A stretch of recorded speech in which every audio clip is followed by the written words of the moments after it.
रे अज्ञानी, बस 2 दिन की जिंदगानी, कहाँ सिर पटक रहा है, इसी से अटक रहा है। एक दिन आने का, एक दिन जाने का, अब बीच में जितना मिला है इसको बोनस समझिएगा। बोनस है हो। अरे किसी किसी के भाग्य में तो एक ही दिन होता है, जिस दिन आए उसी दिन चला जाए। गोस्वामी जी कहते हैं, तुलसीदास सठ ते ही भजू, छाड़ी कपट कपट जंजा। मां अहल्या को गति देकर भगवान आगे बढ़े। गंगा जी का पावन तट आया है। यहाँ मुनियों के साथ प्रभु ने गंगा जी में स्नान किया है। स्नान करने के बाद दान देने का संकल्प लिया है।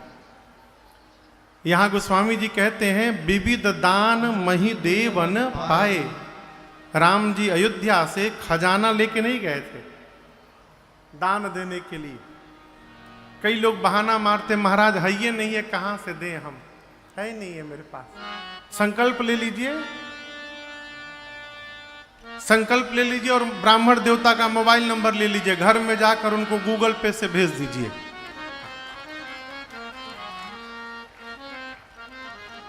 एक तो आदरणीय देश के प्रधानमंत्री जी को इतना धन्यवाद दिया जाए कम है। क्या अद्भुत क्रांति लाई है। गोलगप्पा बेचने वाले भी क्यूआर कोड लगा के बैठे हैं, खाइए और स्कैन करके पेमेंट कर दीजिए। सब्जी बेचने वाले भैया, गोलगप्पा वाले, चाट वाले,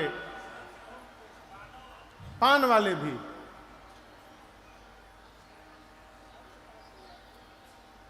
आपको एक बात बताऊंगा तो हंसी आएगी। मैंने देखा है, कलकत्ता में गाड़ी से मैं जा रहा था तो वहाँ एक सेकेंड ब्रिज है। एक तो हावड़ा ब्रिज और एक दूसरा और ब्रिज है।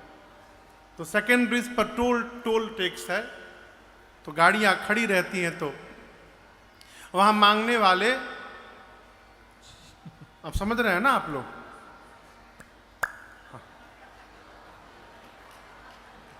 खड़े रहते हैं वहाँ पर। हाँ, ठोक ठोक के कांच, हाँ दीजिए दीजिए दीजिए, भगवान भला करेंगे। तो एक गाड़ी वाले ने कहा कि छुट्टा नहीं है, छुट्टा। बोला कि हमारा छुट्टा नहीं है। तुरंत निकाला क्यूआर कोड, बोला स्कैन करके दे दो। वो लोग भी क्यूआर कोड लेके घूम रहे हैं।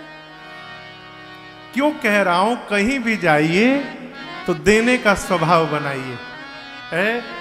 जो दीजिएगा वही प्राप्त होगा। हमारे एक भैया हैं, परिकर है हमारे, शंभुनाथ पांडे जी, दिल्ली में। तो रहने वाले गोरखपुर कप्तानगंज के हैं। अगले साल मार्च में उनके यहाँ 1 से 9 मार्च राम कथा है। बाबूजी और मैया सिद्धांत के अद्भुत धनी। दिल्ली में एक बार मैं उनके घर में था तो बाबू जी मैया भी थे। तो भैया बोले शंभू भैया कि महाराज से बाबूजी से कहिए ना, यहाँ रहना नहीं चाहते, गांव ही जाके रहते हैं। ये हम लोग व्यापारी हैं, बहुत लंबा समय गांव नहीं रह सकते, व्यापार समाप्त हो जाएगा यहाँ। बाबूजी से कहिए यहीं रहे ना, पूरा परिवार बच्चे यहीं पर है, क्या कष्ट है। हमने बाबूजी से डरते डरते निवेदन किया, बोले बाबूजी यहाँ तो खूब बढ़िया, यहाँ यही रहा जाए। बोले महाराज गांव का हमारा दरवाजा बंद है, ताला लगा हुआ है। रोज हमारे दरवाजे से मांगने वाले आते होंगे और खाली हाथ लौट करके जाते होंगे। जब दूंगा तभी मिलेगा, दूंगा ही नहीं किसी को तो कहां से प्राप्त होगा जीवन में कुछ। इसलिए मुझे यहां नहीं रहना। उनकी ये बात मुझे बड़ी अच्छी लगी। अब इसके बाद हम क्या कहें उनसे, आप कहो। ये प्रसंग कहता है, किसी भी तीर्थ में जाइए, किसी भी मंदिर में जाइए, किसी भी नदी में स्नान करने जाइए तो घर से कुछ खुला रुपया ले करके जाइए। और वहां देने का स्वभाव बनाइए। क्यों? तीर्थ में रहने वाले वो जो लोग हैं ना, उनके परिवार का पोषण ही आपके और हमारे देने से होता है। आप 10 रुपया भी किसी को देंगे, तीर्थ में जो पुरोहित जी हैं, जो याचक हैं, उस 10 रुपए से उनके घर के एक बच्चे के लिए रोटी एक बेले का चले जाएगा। इसलिए देने का स्वभाव बनाइए। यहां गोस्वामी जी कहते हैं, भगवान ने दान दिया नहीं, मुनियों को दान प्राप्त हुआ। विविध दान मही देवन पाए। राम जी दिए नहीं तो मिला कैसे? भगवान के पास देने के लिए प्रत्यक्ष कुछ नहीं है, इसलिए भगवान ने संकल्प ले लिया कि हम आपको 11 बोरी चावल देंगे दान में। संकल्प ले रहे हैं। अब इसके लिए 2 शर्त उपाय है। या तो हम पुर्ची बना के दे रहे हैं, आप अयोध्या जाकर ले लीजिए, नहीं तो आप अपना पता हमको नोट करा दीजिए, हम अयोध्या जाएंगे तो आपके घर भिजवा देंगे ये सामान। ये विधि है। स्नान करके दान देने का संकल्प करके उसके बाद भगवान विश्वामित्र जी के साथ मुनियों के साथ आगे बढ़े और चलते चलते प्रभु विदेहराज महाराज जनक की नगरी मिथिलापुरी में प्रवेश करते हैं। इस भीड़ में कोई मिथिला का बैठा है यहां पर?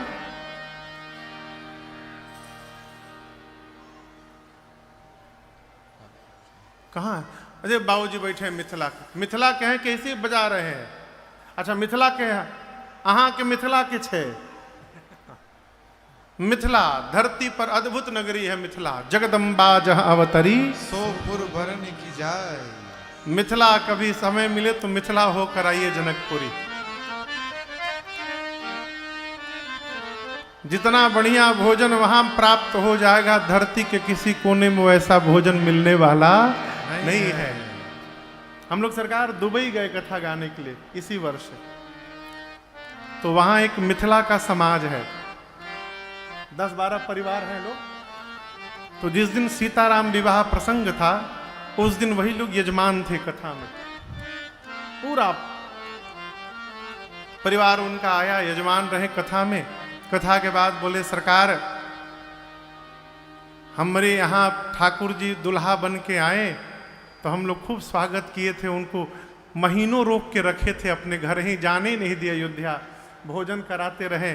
सरकार अहाँ से निवेदन छे कि आप सब लोग अयोध्या के क्षेत्र से आए हैं, तो एक दिन हमरे घरे जूठन गिर जाता सरकार तो बड़ा आनंद हो जाता। तो अगले दिन हम सब लोग, पूरी टीम हमारी, कहाँ हलचल हो रहला तो हूँ ना, हाँ, हम सब लोग गए वहां भोजन करने उनके घर। और क्या बताएं, भोजन मालूम है किस पर किए? केले के पत्ते पर। सोचिए दुबई में केले के पत्ते पर एक एक आदमी के सामने 4-4 पतई लगा है केले का, और कम से कम 55-60 आइटम था भोजन का। आप रह गए पंडित जी, आप तो नहीं जा पाए थे ना। 55-60 आइटम। कई लोगों को तो खाने के बाद पखुरी में हाथ लगा के उठा। इसी का कारण समझिएगा, श्री चक्रवर्ती दशरथ जी महाराज को भगवान का दर्शन प्राप्त करने के लिए 23,000 वर्ष तपस्या करनी पड़ी। कितने दिन? 23,000 वर्ष तपस्या किए श्री नैमिषारण्य में, तब जाकर मनु महाराज को भगवान का दर्शन प्राप्त हुआ। वही मनु जी महाराज श्री दशरथ जी महाराज के रूप में आए। लेकिन मिथिलावासी कौन तपस्या किए थे? कि भगवान जाकर स्वयं इनको अपने रूप का दर्शन करा रहे हैं। ये मिथिलावासियों के जीवन के धर्म का परिणाम है।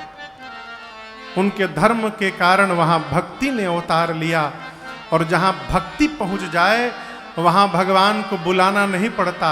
भक्ति के पीछे पीछे भगवान स्वयं वहां पहुंच जाया करते हैं, इसलिए भगवान मिथिला पहुंचे। एक सुंदर आम के बगीचे को देखकर श्री विश्वामित्र जी ने राम जी से कहा, राम, श्रेष्ठ बिरदावली गाने वाले भांट को लेकर, ब्राह्मण देवताओं को लेकर और गुरुदेव भगवान सतानंद जी को लेकर, इतने लोगों को साथ में लेकर श्री जनक जी महाराज विश्वामित्र जी को मिलने के लिए गए। जाकर सबसे पहला काम किया, कीन्ह प्रणाम चरण धरी माथा। विश्वामित्र जी के चरणों में जनक जी ने अपने सिर को ले जाकर रख दिया। विश्वामित्र जी ने आशीर्वाद देकर, कुशलता पूछकर उनको उचित आसन दिया है बैठने के लिए। और जैसे जनक जी महाराज बैठे, विश्वामित्र जी और जनक जी के मध्य में सत्संग प्रारंभ हो गया। थोड़ी देर अभी सत्संग चला ही था, तब तक गोस्वामी जी कहते हैं उसी समय वहां राम लक्ष्मण जी आए। इसका मतलब जब जनक जी गए थे उस समय राम लक्ष्मण जी वहां नहीं थे। कहां थे? बाबा कहते हैं, गए रहे देखन फूलवाई,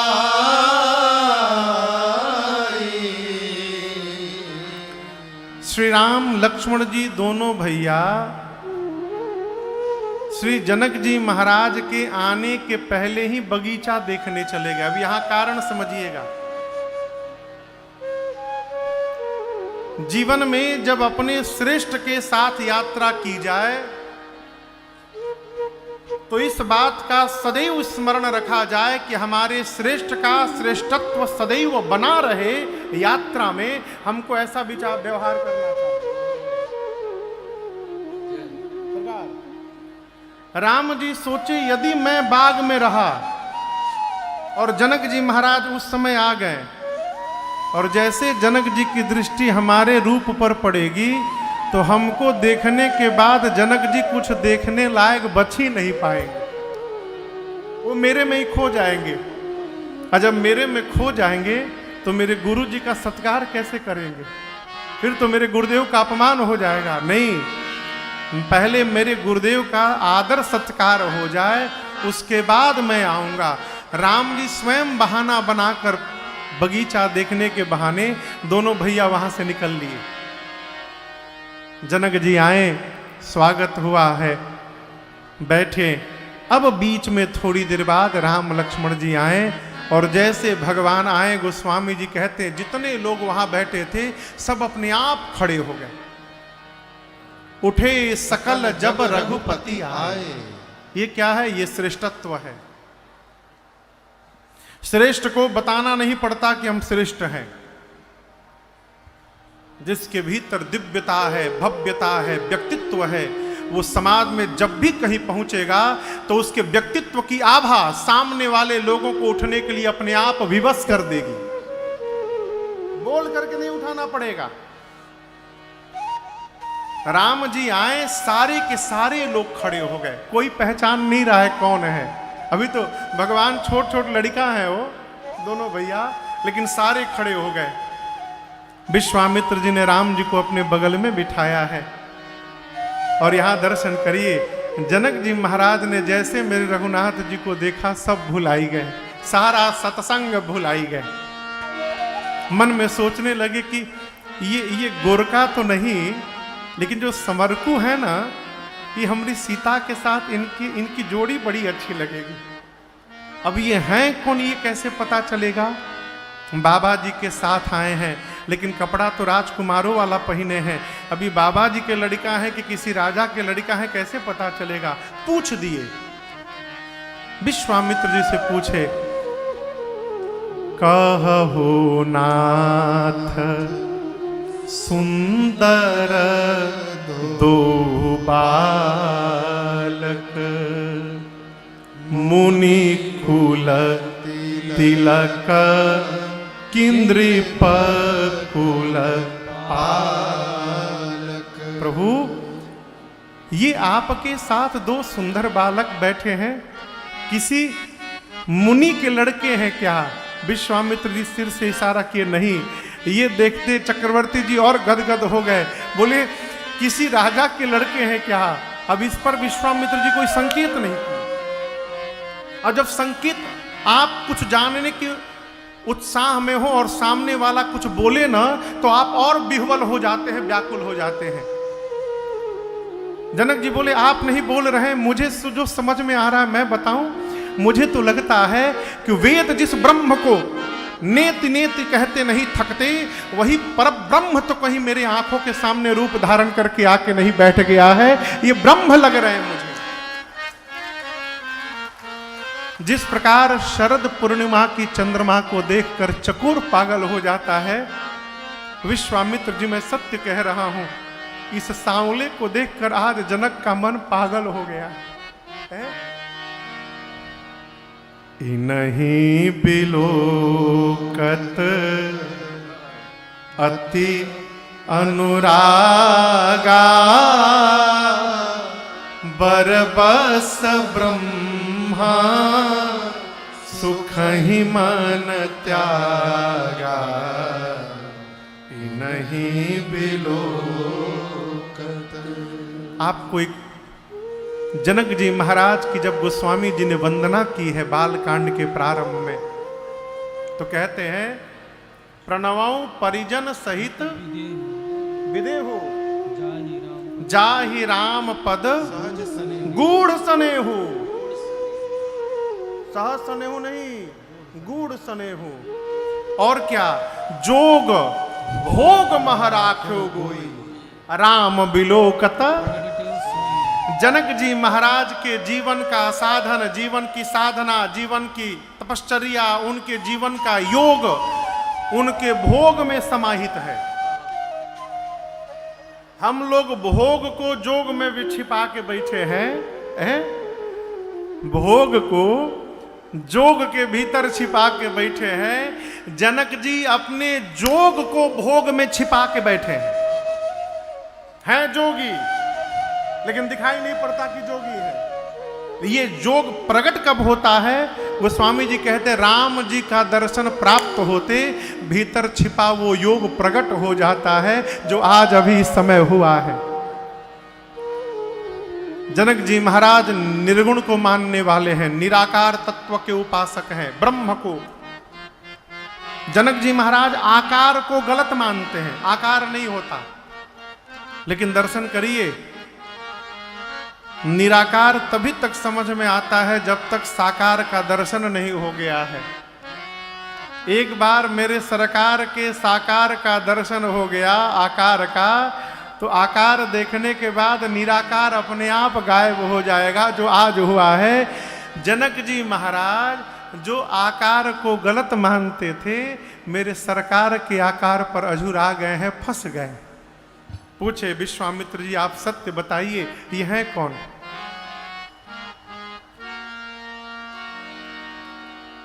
जनक जी के पूछने के बाद श्री विश्वामित्र जी फंसे हैं। कैसे?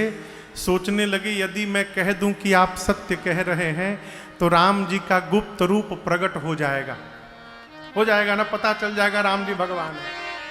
और यदि कह दूं कि नहीं ये आप जो कह रहे हैं सत्य नहीं है, तो जनक जी सोचने लगे कि हमारा ज्ञान अभी अधूरा है। यानी मैंने जीव में जगदीश को कैसे भान कर लिया, दोनों में समस्या। करे क्या? तो बात की गंभीरता को कम करने के लिए यहां श्री विश्वामित्र जी मुस्कुरा उठे। कहाँ मुनि बिहासी कहे नृपनी। अरे जनक जी आप जो कहेंगे गलत थोड़ी होगा, इशारे इशारे में कह दिए आप सत्य कह रहे। राम जी बोले गुरुदेव हमारा पोल न खोलिए, मैं गुप्त रूप में अवतार लिया हूं। तो भगवान के गुप्त रूप को बनाते हुए लौकिक परिचय दिया विश्वामित्र जी ने जनक जी से। ये दोनों भाई रघुकुल मणि दशरथ के जाए, मम हित लागे नरेश पठाए। सुंदर श्याम गौर दो भ्राता, आनंद के आनंद दाता। पुनि पुनि प्रभु ही चिता